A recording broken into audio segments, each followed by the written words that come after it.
Welcome to the immortal hills. Thank you.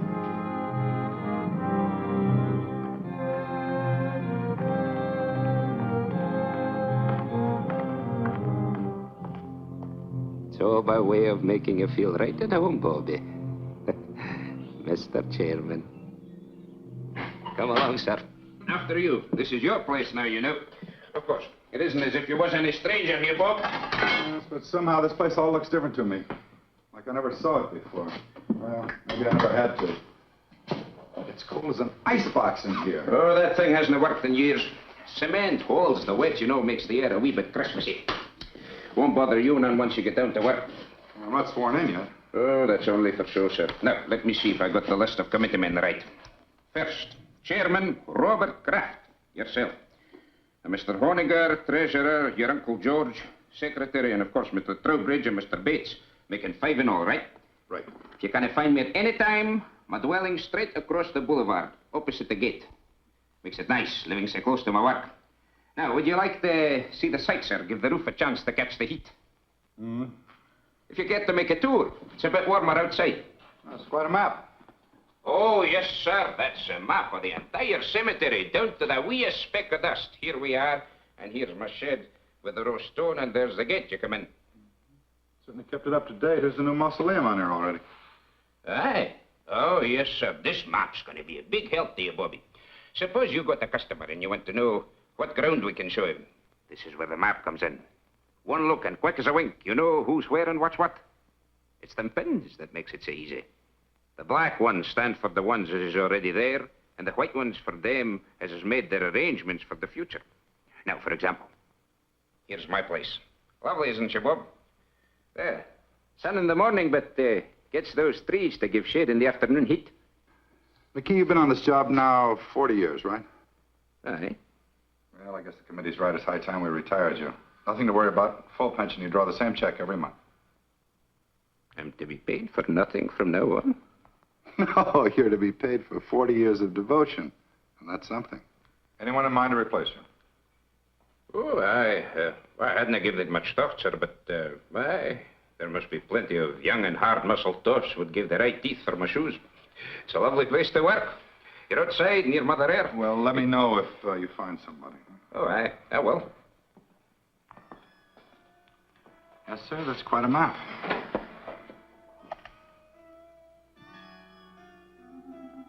Pardon me, sir.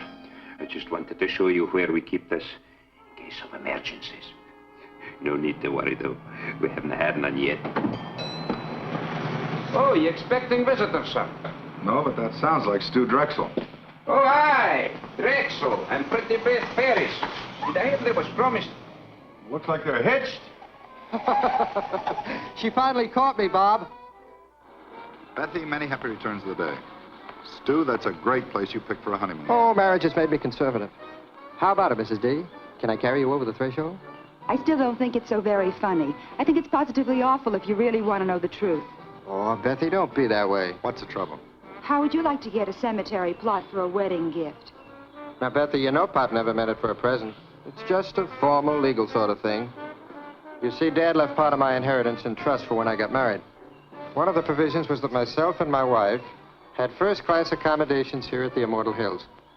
Doesn't cost us a cent, but we have to buy the plots before the bank will let me have the cash. You know, Dad, he never did consider me much on responsibility. He was a very smart man. Oh, aye, that he was. And though a bonny bride should have her thoughts far from doom, it's a lucky girl whose father-in-law provides from the beyond for her future. Isn't he sweet? Thanks, Scotty. Bob, give us a couple near the old man, will you? And call up Owens at the bank in the morning so I can cash a check. I don't think it's funny at all.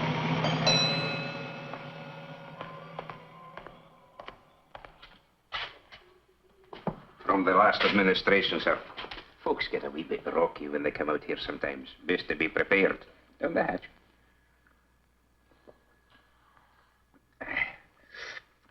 Thank you. Oh, over here. That's where the Drexel bunch is. Ah, it'll get so you'll love it out here, Bobby. It's a fine and green and lovely place. A fine place to slip away from the cares of the world. Slip away and live a wee bit.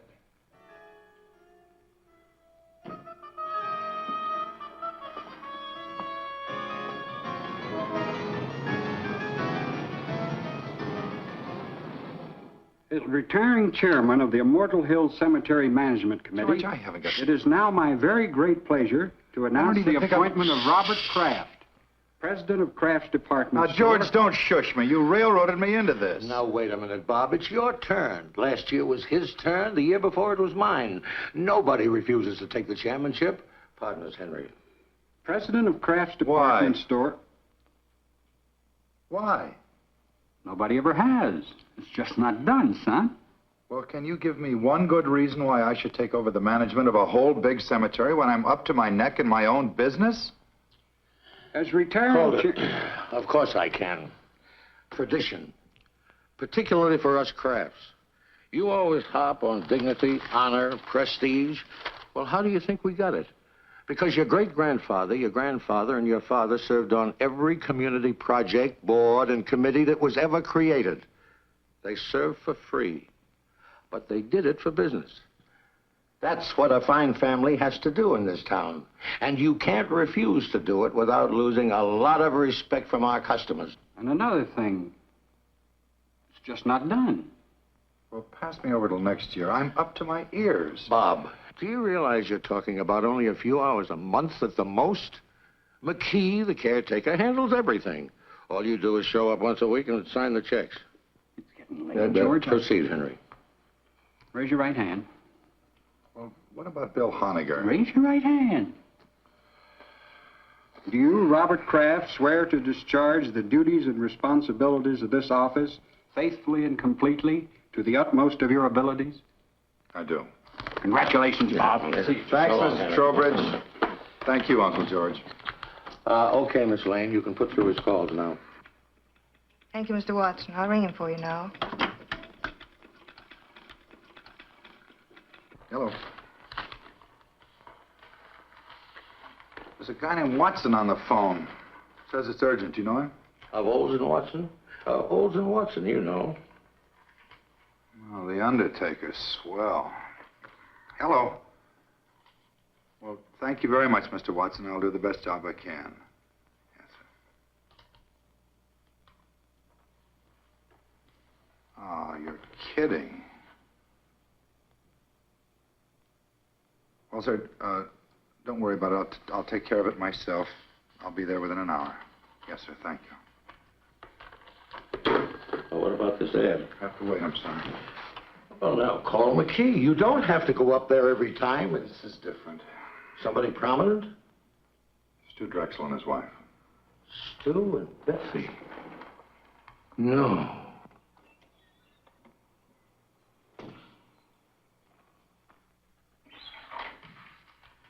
Hi. Hi, Jess.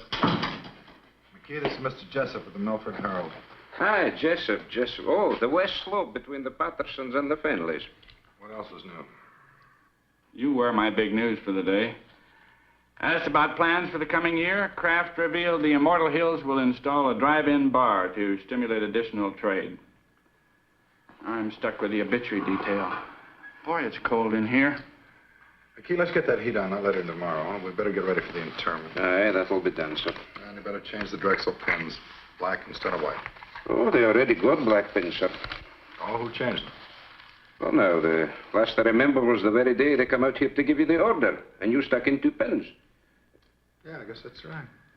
I must have picked up the wrong color. Well, nothing. It's just a little weird, that's all. What?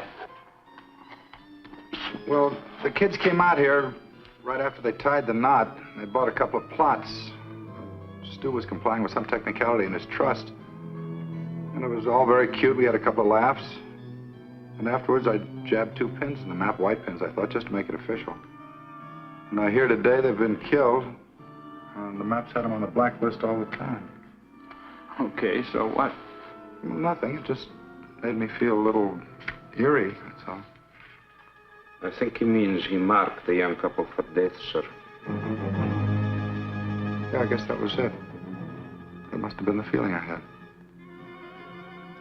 Well, it's funny what'll go through a guy's mind, isn't it? Do me a favor, McKee. If he starts fooling around with those pins again, be sure he stays away from the west slope, between the Pattersons and the Finleys. Indeed, I will, sir. Hi, Annie. What are you doing out here? I had a luncheon date, but I was stood up. I know a nice little place down the street. I just might take you up on that. I won't hold my breath. George told me about Beth and Stuart, and I just had to see you. Made me think how lucky we are just to be alive and together. Oh, Ann, this is Mr. McKee. This is Miss Craig, my fiancée, Andy. How do you do? Miss, would you be wanting me for anything else, Bobby? No, thanks, Andy. Bob. What's wrong? Oh, nothing. I'm just a little depressed, that's all, but you'll take care of that. And I kept wishing we could keep our appointment. Oh, rendezvous, if you don't mind. Your gray flannel is showing. Actually, do you know what made me turn around and come here instead of going home? Well, I was driving along, feeling rejected. And then all of a sudden I saw you very clearly in my mind. Bob, it's just that you're too attractive. After all, president of a department store and in charge of the Immortal Hills. Irresistible. I saw you and I heard you. Lunchtime, Annie. That's what you said distinctly. Lunchtime, Annie. Well, I can do better than that, I hope. Oh, you did. You said, I want you. And I need you, and a whole lot of lovely things I'd be embarrassed to repeat. Yeah. You know, just about the time you were seeing me, I had you on my mind. That's amazing. No, I mean it. And I don't blame you for not wanting to repeat what I was thinking. We better go to lunch or get married. Or I can just as easily join Jess at that little spot down the road he spoke of. We regret the management does not permit exchanges once the merchandise has been purchased. Then I'll freshen up.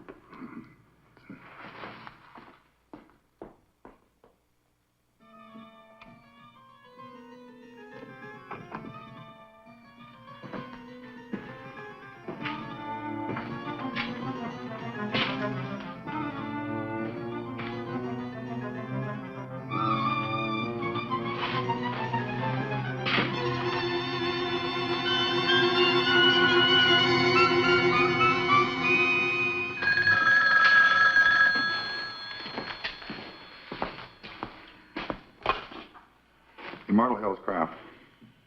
Hi, Carl. No, terrible. No, I'm sorry. The funeral's been confined to the immediate family.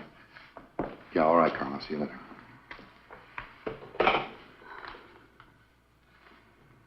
No, no.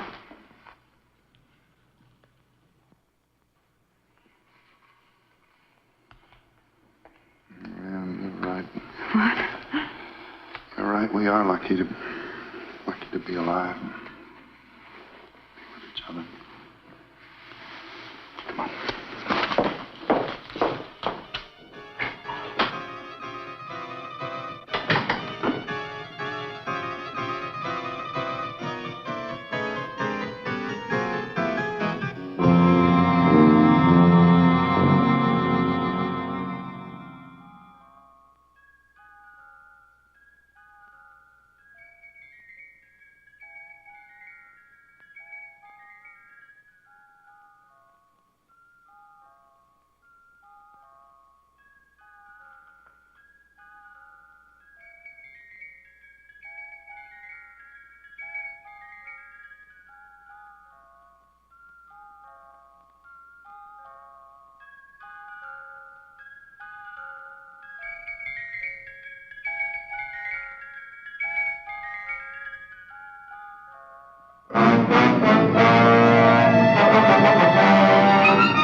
Eat nor drink nor money have none. Still, well. Hey, Bobby! Be happy. Ah, I picked the Strexel stone for glass. Fine and rich and swirly. I'm a granite man myself. Bobby! Bobby, I've got a surprise. Found your replacement. Oh, well, no, not yet. But I'm scouting the countryside. This is far sweeter.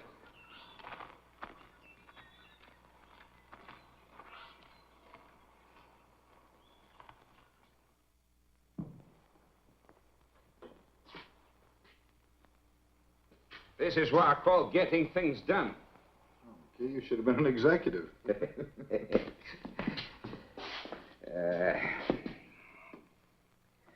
Hey, best take off your coat, Bobby. You'll be getting overheated. Fairly quiet this week. Only one passing. Now, if you'll just sign these. Let's get rid of these flowers. Oh, aye, they smell a wee bit sickly. I was hoping to keep them for the burial this afternoon. We need much help? Oh, no, this is just an average funeral. They don't come like the Drexel doings every day, thank the Lord.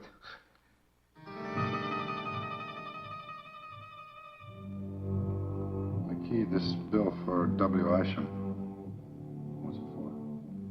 Well, he's the lad for this afternoon, Bobby. Oh, and I need to look so sad. Willisham was the same age lad as me. Oh, there's something I've been meaning to tell you. Mighty queer it strikes me, Bob. I went to the map just after we got the news. They changed Willisham's pin to black. It was already black. Looks like there might be something creepy up with that map. Changing pen colors without human assistance, no less. I changed Mr. Isham's pin, Andy. But, Bob, you haven't been here since he died. Just look, please. I know, I changed his pin before he died, not after. Jess, it's Bob Kraft. Can you come over here right away? No, I'm at the cemetery. That map's nothing but an old piece of paper hanging on the wall. All you do when you stick pins in it is to make holes in the paper. White pins, black pins, safety pins. It doesn't make any difference, see? Well, look, it's unfortunate that it worked out this way, but coincidence is a part of everyday life. Some are funny, some are pretty odd, but this one isn't even good enough to make the back page of the shopping news. That's all it is, Bob, coincidence. Yeah. You're right, Jess. Thanks. That's okay. Sometime when I've tied on a real headbender, you can do the same for me. What's your trouble? Well, nothing, but I've been through all this before. The grass, and the quiet, and that sound. I never knew what it was. It's the sound of a name being cut into a headstone. Yeah, I've heard of people who thought they'd been through the same bit before in their dreams. I think it's even happened to me. What would you say if I told you this happens to me regularly? Ever since I was a child. Sometimes as often as every other week. I'd say you were sensitive or exaggerating. Third floor sportswear, 9280 gross. Compared to 8500 as the same date last year. Basement sportswear. I'm going to call Bates and Honegger and Trowbridge right now and tell them I'm quitting. Don't worry, George. Nothing drastic will happen to the store. My mind's made up. You mean mixed up? I've lived in Milford all my life, and I can't remember any man who ever let that place get the better of him. Why, when I was chairman, I'll bet I stuck the wrong colored pins in that thing a dozen times. If I ran out of one color, I used the other. You've only been down there a couple of times. George, I put black pins in the map for the Drexel couple the day they were killed. Now, I didn't think anything of it at the time. And then I took a white pin out of the map quite at random, and I put a black pin in its place, and today I find out the old man it belonged to died during the week.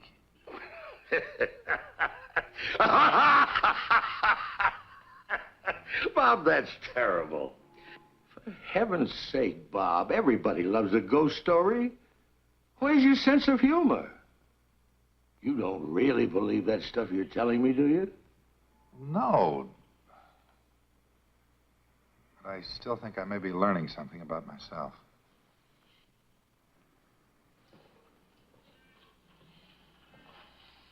Where are you going? Oh, I think I'll just take a run out to the cemetery. What for? Sounds like it might be fun. After all, I've been trying to find some way to wipe out our competition for years. Good night, George.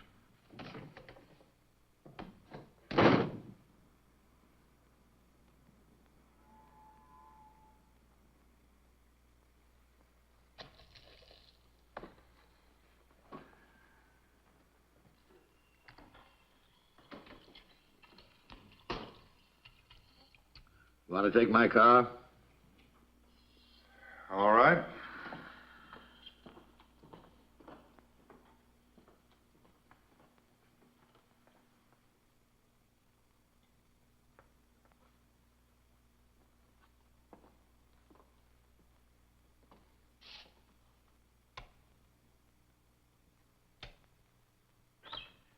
Won't be but a moment, sir. No, don't bother, McKee. I think I've got it.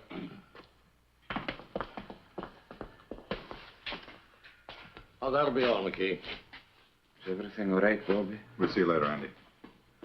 Well, the place hasn't changed a bit since I was chairman. A few more pins in the map. Black ones. White ones, too. Sit down and relax, Bob. I think I can get this whole thing cleared up for you. What are you going to do? I'm going to convince you that there's nothing out here for you to worry about. George, let's forget this.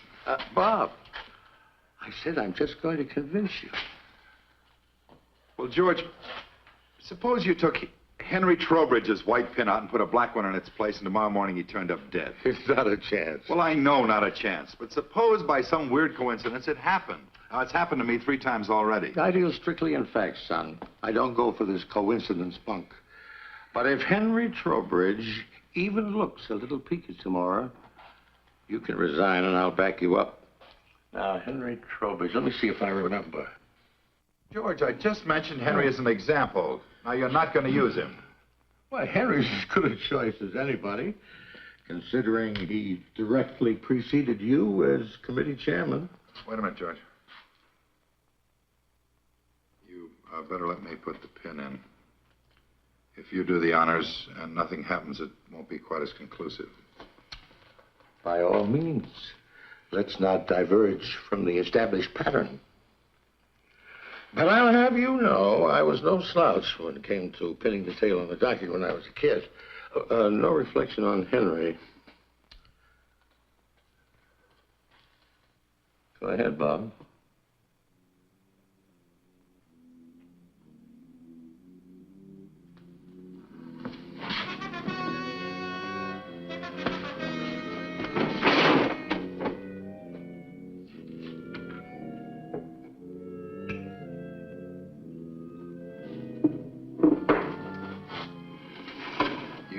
Henry and tell him what we did. He'd only think we were kidding. No, he'd believe you. Then he'd call my physician, and he'd reserve a nice quiet room for me at Providence Hospital. Let's keep this quiet, my boy. Henry can't complain. After all, if his term had run a week or so longer, he might be having the willies instead of you.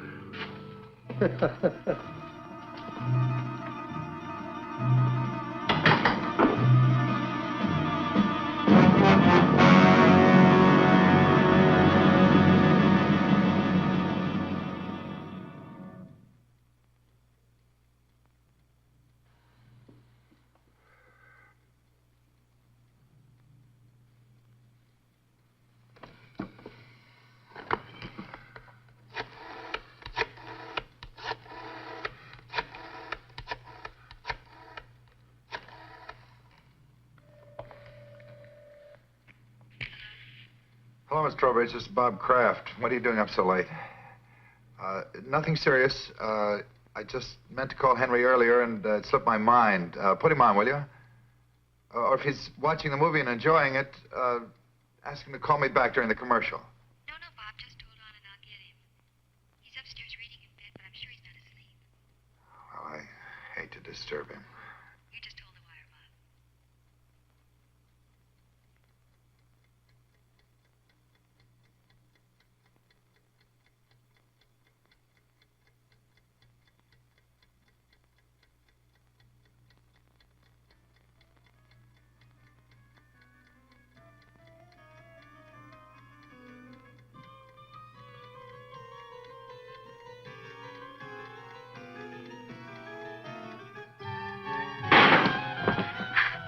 Hello, Henry?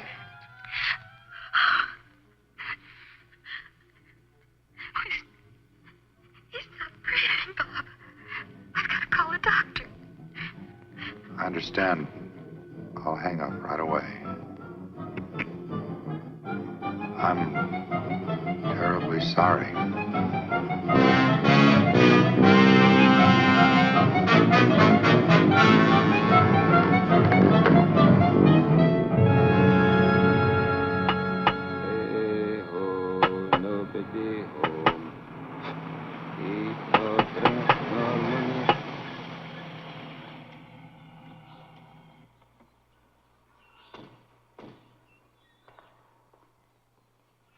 Wait here. This won't take long.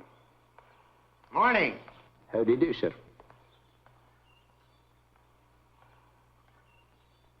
Well, I don't understand it. Jess said he'd be here in 20 minutes. Lieutenant Claiborne? So that's it, huh? Sure big enough. There are the black pins, eh? We're particularly concerned with these four. Isham, and the Drexel couple, and now Trowbridge. Let me get this straight, Mr. Kraft. You say that every time you stick a black pin in the map, people turn up dead? That's right. Well, go ahead, Lieutenant. You think I'm a crackpot, and I hope you're right. I just want to prove it beyond a reasonable doubt.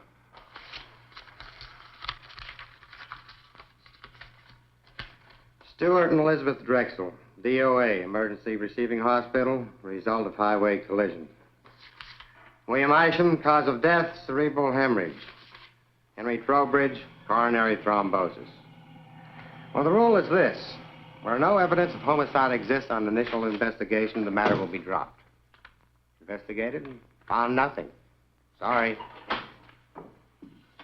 Jessup? What's new, or should I say real? Nothing like murder, if that's what you're after. I'm sorry Bob saw fit to disturb you, Lieutenant. No harm done. What do you make of it, Jess? I keep telling him it's just coincidence. Yeah. If I were you, Mr. Kraft, I'd take a week or two off. Take it easy. You'll forget all about it. If you're going to use the story, kindly refrain from mentioning my name. I know. Lieutenant Claiborne, with an E on the end.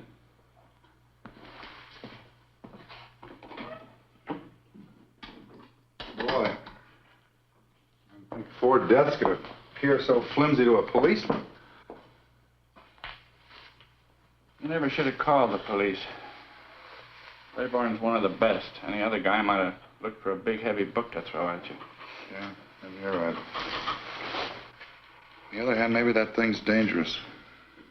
Really dangerous. Or maybe the element of danger is in a man. In me. Bob. Is there something different about me, Jess? I'm really beginning to wonder. Hey, buddy. If there is anything to this map bit, don't go blaming it on nameless forces. Maybe somebody's trying to scare you. Could be you got an enemy or two.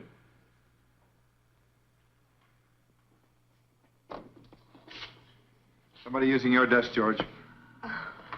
He came in to keep me company, darling. That was very sweet of him. Oh, darling, you must be dead tired. I'm all right. No sleep, and then to have to go back I'm out all there right. again? There's no crime in needing a good rest. George, I've got some correspondence to take care of. I've already taken care of your mail, and I took the liberty of making reservations for you. Flight 33, leaving for Miami at 5:45. My pal Sanford owns one of the finest hotels on the beach. George, thanks anyway. There's nothing I'd rather do, but I can't possibly go now. Bob, I gave you my word. If anything happened to Henry, you could resign. I talked to Charlie and Bill Honiger, and they understand completely.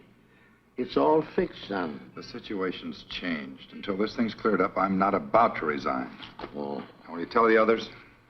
Ask them to meet me here in my office, 7:30 tonight. It's awfully short notice. The committee can't just ignore what's happened. I guess you're right. Darling, And I'm sorry, I didn't mean to snap at you. now why can't you resign? Well, because possibly something real, unreal, I don't know, is waiting to kill one of us every time I jab a black pin into that map. Bob, if you're talking about Henry Trowbridge, the poor man died of a heart attack. Heart disease is the country's #1 killer. Maybe not in Milford. Oh, Bob, you can't mean that that map is literally killing people? No, Ann, maybe it isn't the map. Well... What about the other day? You saw me, you heard me. Lunchtime, Annie, I want you, I need you. Bob, I was obviously trying to bring a little romance into our very dull and dismal lives. No, Ann, don't try to deny it. I now. do deny it. Bob, I love you.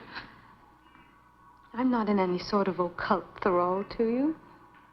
Hey, can't you take a joke?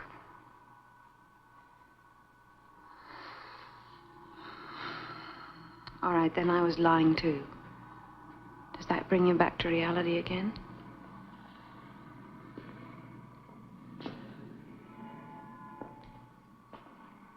Bob, I think we better take advantage of those plane tickets. George as Mr. Sanford's could be best man. The offer's awfully attractive. I love you so much. And if you're going to cry, do it someplace else.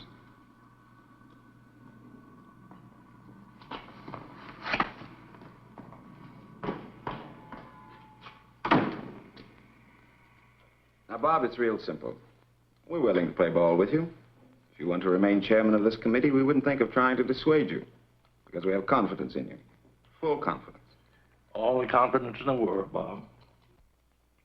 Now, all we want before we break this up is a promise from you, Mr. Chairman, that before you turn in tonight, you'll go out to the cemetery. Now, let me finish. You'll go out there and change my white pen to black. And Charlie's and George's. Just as simple as that. And then go home and go right to bed. No, sir. You're not the committee, Bob. You're only our chairman, with the duty to carry out the will of the majority. We feel that you should do as Bill said, because it'll put an end to this business once and for all. Otherwise, we'll do the resigning right here and now. Well, let me sleep on it. Let's all sleep on it. I don't think you people realize what might be involved here. Motion defeated. Tonight. Well, your devotion to the principle of majority rule moves me deeply. Okay? Good night.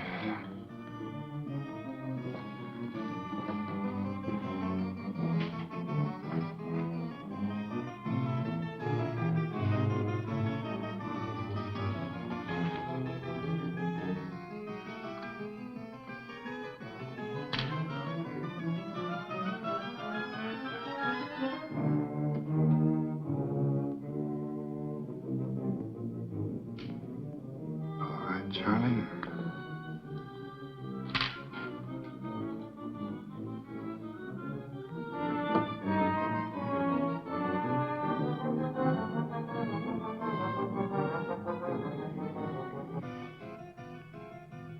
Here goes nothing, Uncle George.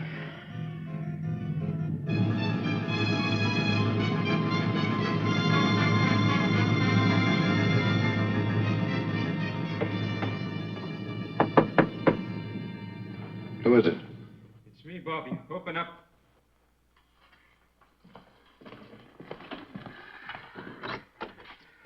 I seen your car lights from my window driving through the gate, so I come running. You needn't have bothered me, Key. You put in a full day already, and I'll see you tomorrow. No. Bobby, please. Bobby, listen. When you locked and bolted this place, I said to myself, now there's a man who knows his business. That's why I said, he may not know everything, what's behind it, but he knows when a thing's to be fooled with and when it's to be left alone. There's nothing to fear with a man like Bobby Kraft at the tiller. That's what I said. Well, that's fine now. You run along home and don't worry about a thing. Nothing's going to happen to you. No. Please. Bobby, lock this door again and send yourself home. Or else, who can answer for what may happen to the whole miserable lot of us? It'll have to be open sometime. If I don't do it, they'll get somebody who will. Well, good night, Andy. Good night.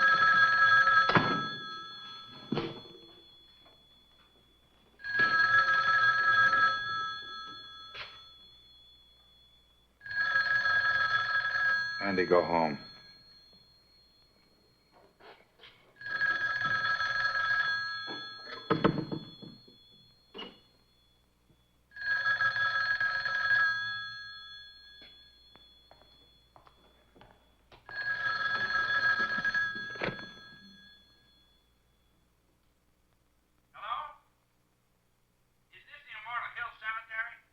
What do you want, Jess? Bob? Why didn't you answer me? I've been looking all over town for you. I'm calling from your place now. What are you doing at the cottage again? Haven't you had enough for one day? Jess, I think I've done something terribly wrong. Hello, Pete. What are you talking about? Well, we had a meeting of the cemetery committee after closing tonight. Bill Honegger, Charlie Bates, and George, everybody. And they voted to make me come out here to the cemetery and stick black pins in the map for each of them. Just like it was some kid's nightmare. So I did it. Jess, there's a black pin in that map for Charlie Bates and Bill Honegger and George. And if anything happens to them, to any of them, it's my fault, nobody else's. Nothing's going to happen to them, Bob. As a matter of fact, I think they did you a big favor. I've never heard of a coincidence involving 3 people dying all at once.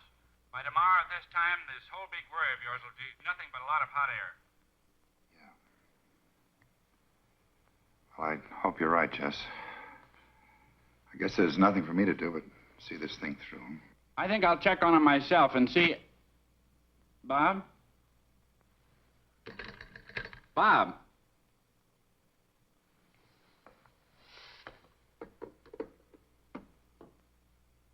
Honegger, Bates, and George.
Lieutenant Claiborne, please.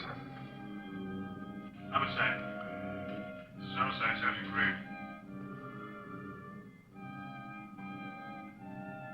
Lieutenant Claiborne, please. I'm here. Can I take a message? Sergeant, this is Bob Kraft, Kraft's department store. Oh, sure. Oh, wait a second. Wait a second, I'll check. Mr. Kraft, are you calling on police matters or just something personal? Well, it's a little bit of both, Sergeant. Drive at Adams 1311. Thank you.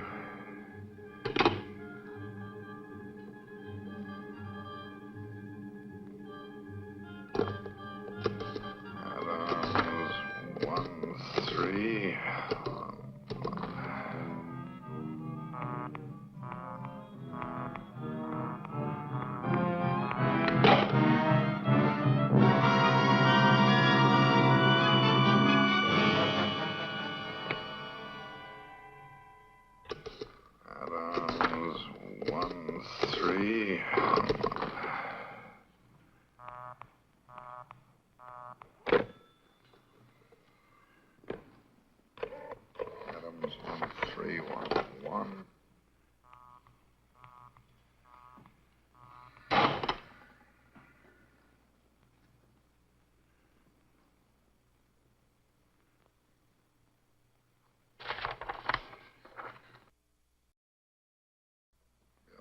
Honegger, Adams 1311. Adams 1.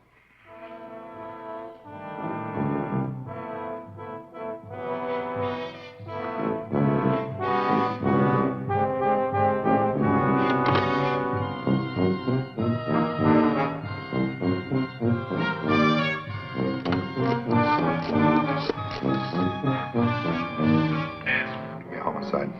Yes, sir. Homicide. This is Bob Kraft speaking. I can't get through to that Adams number. No? Claiborne's at that number, and it's imperative that I speak to him right now. Well, sir, just a second, sir. I think he's reporting in on another line. They've been trying to get you, but your line's been busy. Hang up and I'll call you back right away.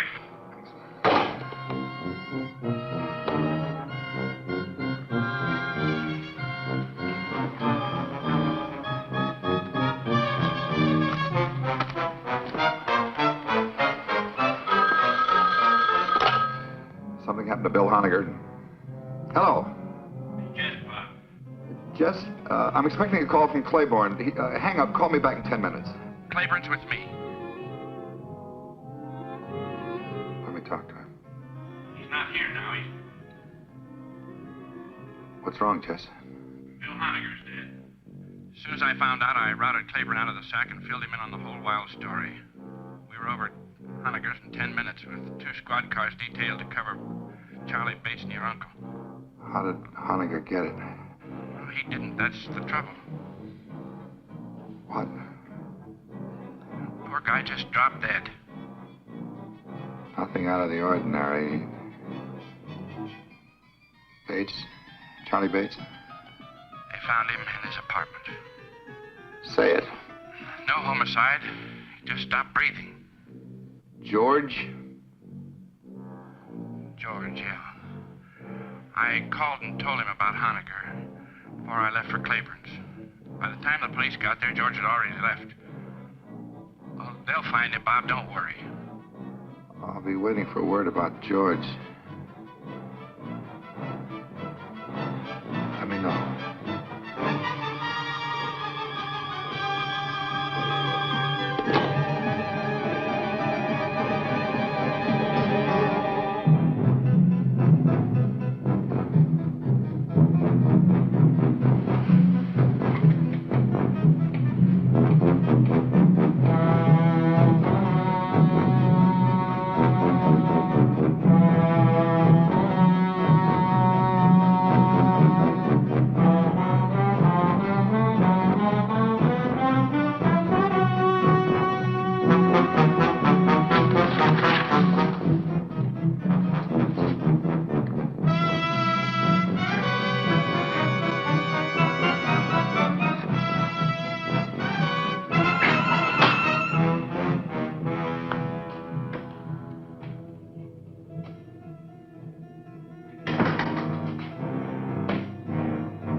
followed our wishes to the letter.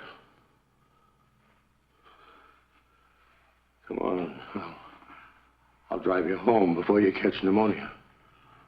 You three men made a terrible contribution to this town tonight, whether you meant to or not. I'm not going anywhere, Uncle George. I'm staying right here. Well, I'll admit that, what was Charlie and Bill going so suddenly? Charlie and Bill and Henry and Isham and Beth and Stu. Stop looking at the map. You're looking at it. I'm looking at you. We're both waiting, aren't we, Uncle George? Waiting to see if you escape. Escape dying? Nobody escapes that, my boy. The only question is how long. The only question is, does a man die in his own time or in the maps? So far, everyone's been forced to conform to its schedule. Everyone but you.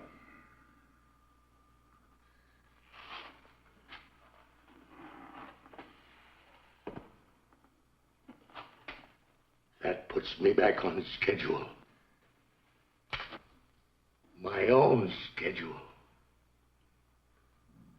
If it makes you feel any better.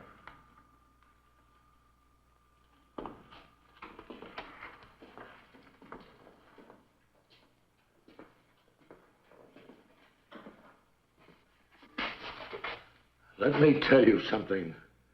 From now on, if you want to see me, you're going to have to come down to the store. I won't make another special trip on your account. The next time I see you, George, we'll both be right here.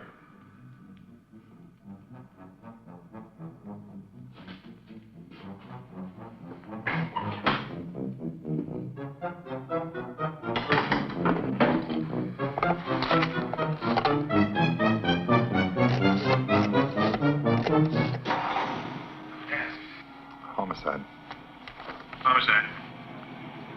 This is Robert Kraft out at Immortal Hills. Boone speaking. Lieutenant, my uncle just left here. I think under the circumstances, the least you can do is put a man on to watch over him, no matter how ridiculous the situation seems to you. Thanks a lot, Mr. Kraft. We'll take care of it right away. He's wearing an overcoat over his robe and pajamas. We put a description of the wire quite some time ago. And you do think there's danger? Sergeant Kraft, George M. driving east on Bunker Hill. Road from destination Manor Apartments, Bikel. We'll have your uncle safe and sound in 10 minutes, Mr. Kraft. You'll hear from me.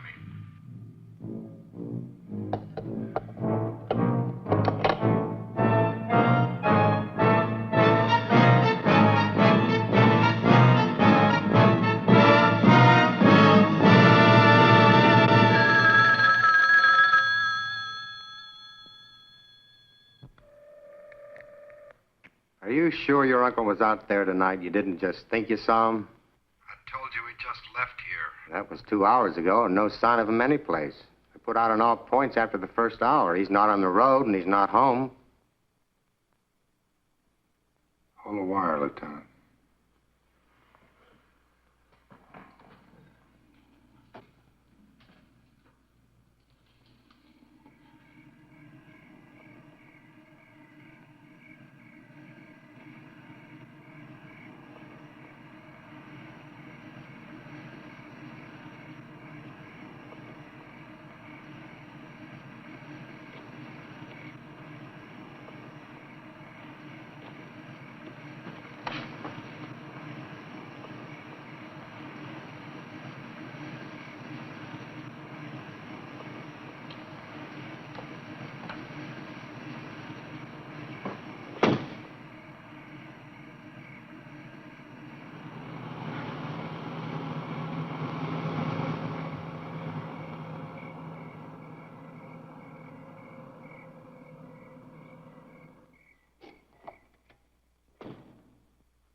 You better come out, Lieutenant.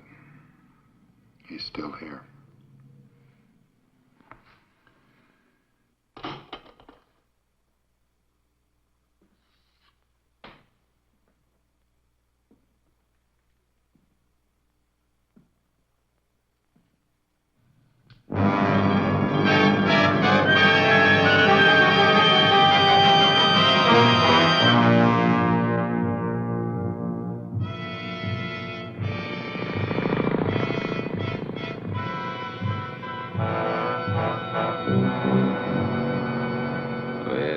All the day, Randall, my son, where have you been all the day? Andy! Someone, I've been out hunting, mother.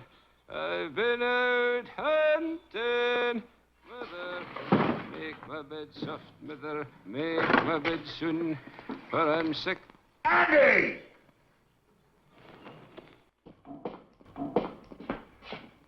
Key, I'm going to burn that stuff in the greenhouse if this heater doesn't work by tonight. Bobby, it took a whole lifetime of collecting for me to get the whole caboodle here. And see here, you haven't even touched your food. Man, you've got to eat if you want to keep above the ground.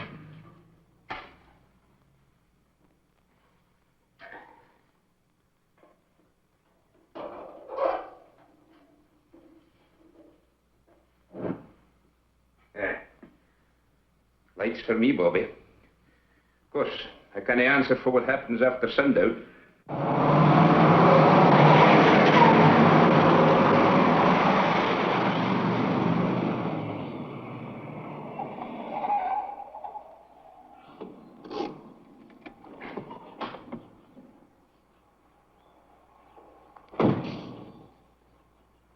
Better wait in the car.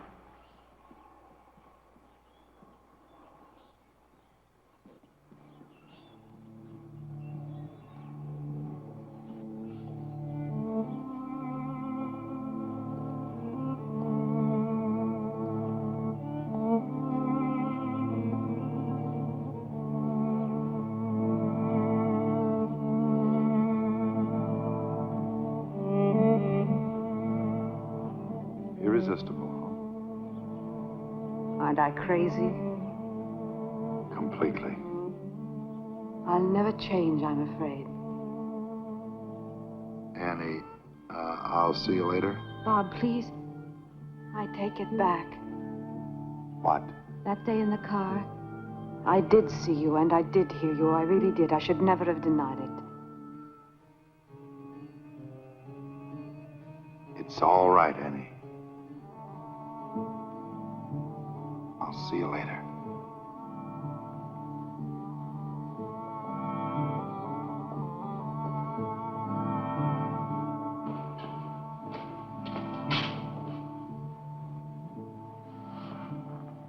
You've a party named Jacob Mittel someplace on the map? M-I-T-T-E-L. William Porter?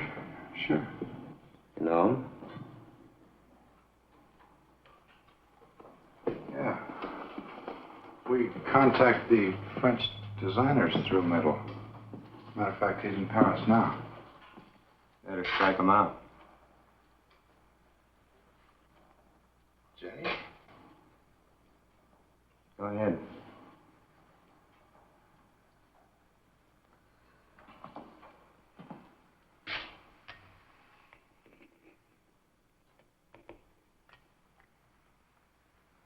How did he die? He isn't dead. At least not yet.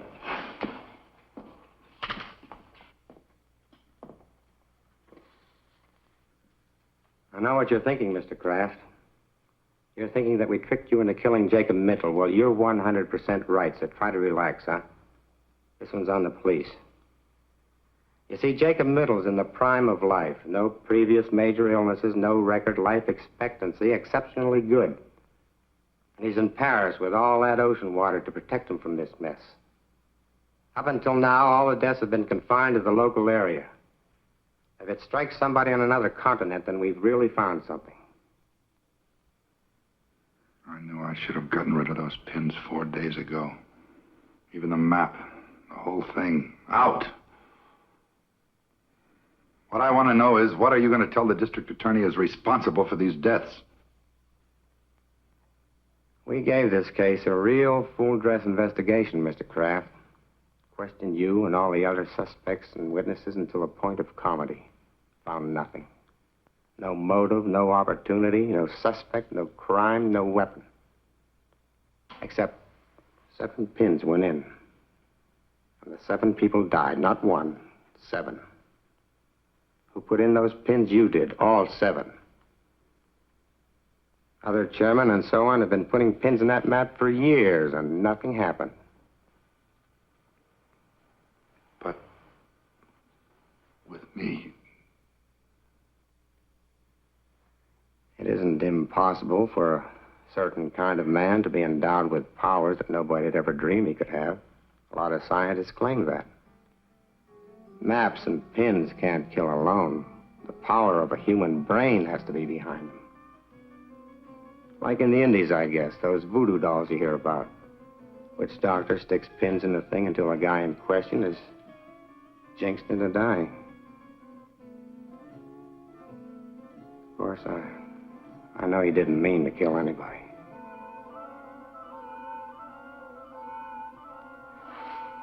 I have to get back. You'll hear from me the minute we get word.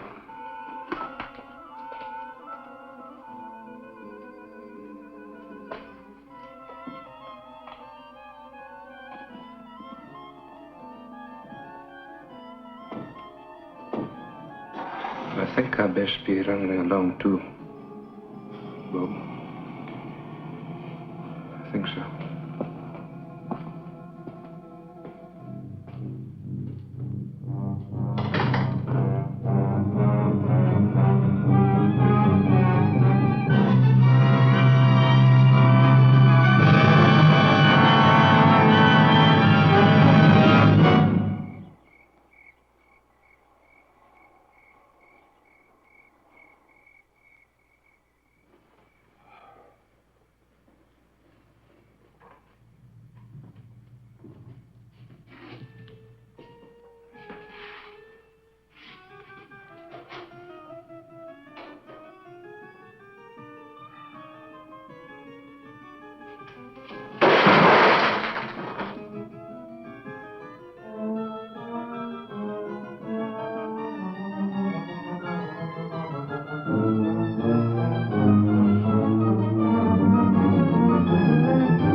Something in me killed them. Something in me.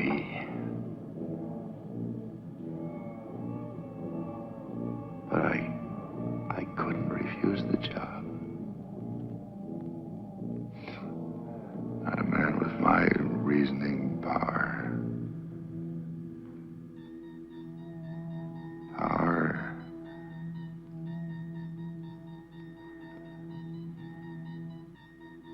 If I have the power of death using the black pens, then I must have the power of life using the white ones.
This is the cemetery, that's right.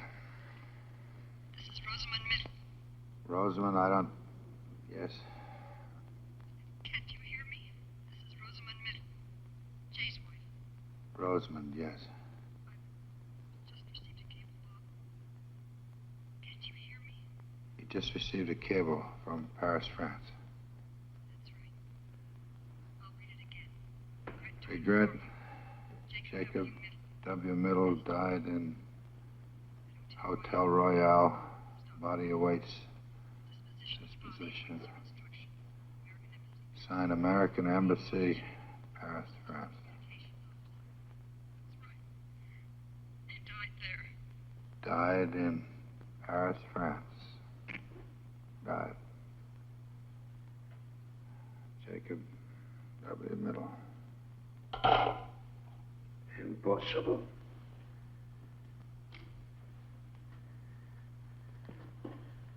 Impossible. He cannot be dead. What? What? You still think that thing's the killer? Or your own puny power, Mr. Chairman? The only power you or that map ever had was me, so far as killing goes. You marked them for death, Mr. Chairman, but who did the deed? Andrew McGee. Oh, Andy. Why? You and your high and mighty committee, turning out a man with 40 years of service on the grounds. 40 years. I told you, Andy, a full pension. It isn't cash what keeps a man going, lad. What keeps his feet on the ground and keeps him on the job till the Lord makes him quit. The Lord, but nobody else. This is my hills, my lands, my activities. Aye. We come a long, dark road to put this gun to your head, Bob. Andy, we never tried to take anything away from you. I made sure of that. I snuck up on each one of them in turn when they was alone and held them fast like so until they went. Aye, even big old George, your uncle, left as easy as a baby. Middle. That doesn't explain what happened to Middle. Middle's dead. Will you stop that confounded talk, man? That map's not but a doodad. You fool.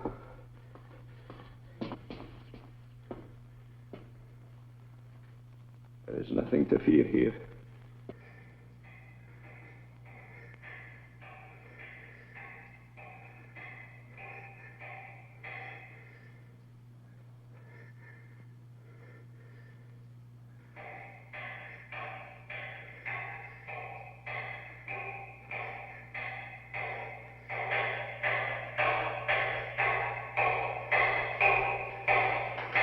That map.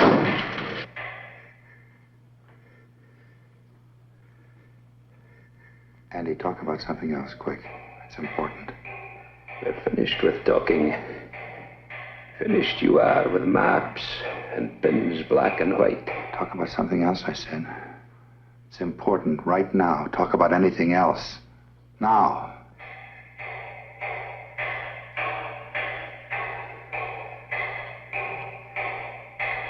Why? Because I caused you to kill those people. Andy, you better get this straight right now. You heard that lieutenant.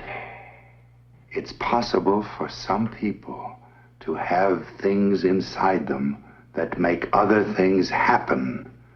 Nothing is impossible for a man like that if he thinks about it hard enough. I know you, Andy. You're no killer. I made you do it. You talked me into killing them?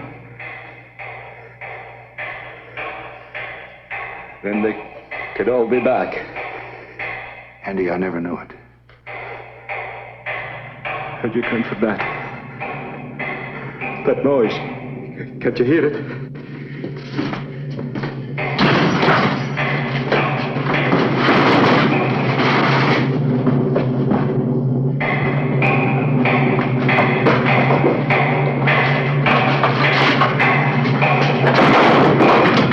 Andy. Andy, stop. There's nobody.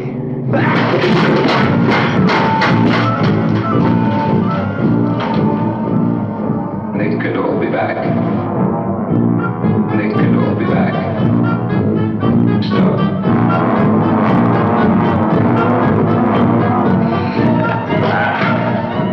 Don't let them take me, sir. Go away.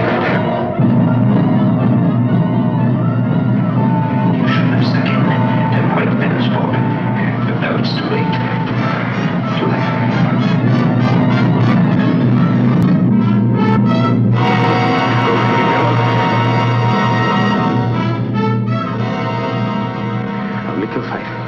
Give me all the faith. Not the Andrex. Oh, come. Go away. Go away and leave me alone. Go away. Go. Save me, buddy.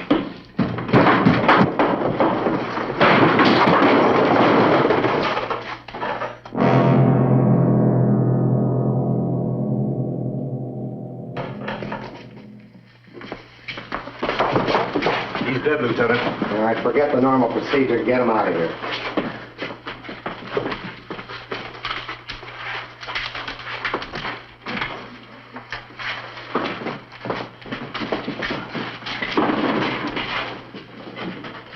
Exhibit A. He really didn't need it. They died of fright first, just like he did. You're forgetting about those 7 trips to the mausoleum, Lieutenant. 7 bodies, 7 trips. They helped. Lieutenant, Jacob Middle died in Paris. Well, that was a plant, Mr. Kraft. Middle's all right. Sorry we had to put you through this, but it was the best way to make McKee come out in the open. Mrs. Middle stayed up all night at headquarters, waiting for us to call in. A radio car is posted just outside. We signaled her to phone you and tell you that lie about her husband. Am I getting through to you, Mr. Kraft? Well, not quite yet.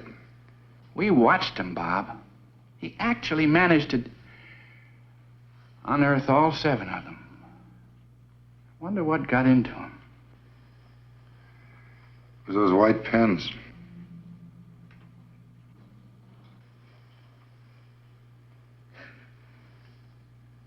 It was.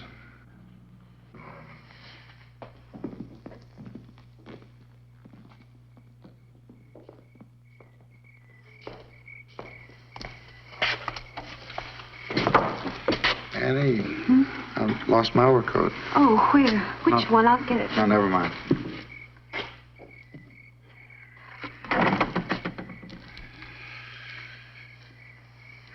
I think I can find it myself.